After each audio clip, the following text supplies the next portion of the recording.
Hi there, Martin. How are you going with your Australian Studies tutorial paper? Oh, good. I finished it, actually. Lucky you.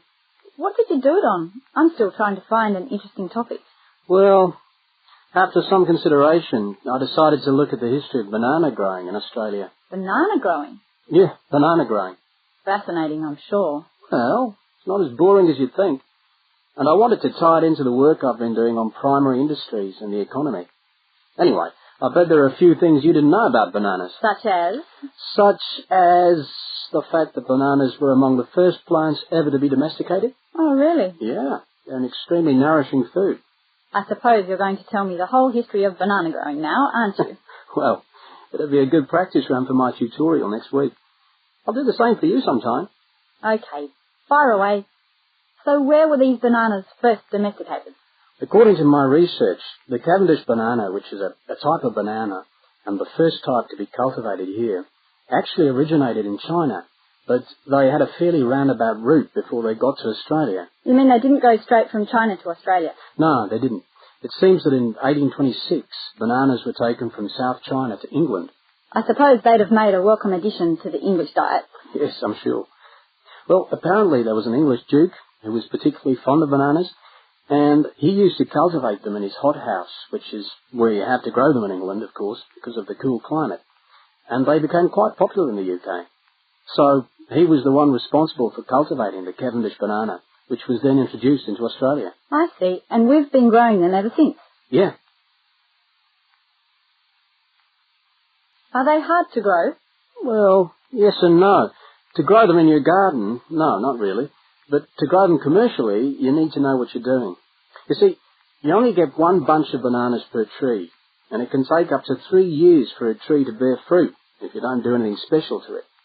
But this period is greatly reduced with modern growing methods, particularly in plantations where you have perfect tropical conditions. Right. So what are you looking at? 1 year? 2 years? No, around 15 months in good conditions for a tree to produce a bunch of bananas. And once you've got your bunch, you cut the bunch and the plant down. So how do the trees reproduce then? Well, bananas are normally grown from suckers, which spring up around the parent plant, usually just above the plant. They tend to like to grow uphill, or at least that's the common wisdom. So that's why banana plantations are usually on hillsides, is it? Yeah, they grow best like that. That's interesting. If you plant them in rich soil and give them plenty of water at the beginning of summer, then they should be well advanced by the beginning of winter, when growth virtually stops. But in a country like England, they're hard to grow. Although you can grow them in a hothouse. But in Australia, it's not difficult. No. Though even here, the growers put plastic bags around the bunches to protect them and keep them warm.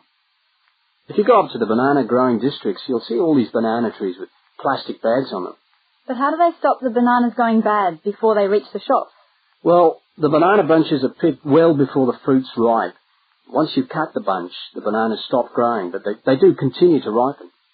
The interesting thing is that once one banana ripens, it gives off a gas which then helps all the others to ripen. So they pretty much all ripen within a few hours of each other. Amazing. So do we export lots of bananas overseas to Europe and Asia, for instance? Well, oddly enough, no. I believe New Zealand takes a small proportion of the crop, but otherwise, well, they're mostly grown for the domestic market, which is surprising when you think about it, because we grow an enormous number of bananas each year. Yes, well, thank you for all that information. I'm sure the tutorial paper will go really well. You certainly seem to have done your research on the subject. Let's hope so.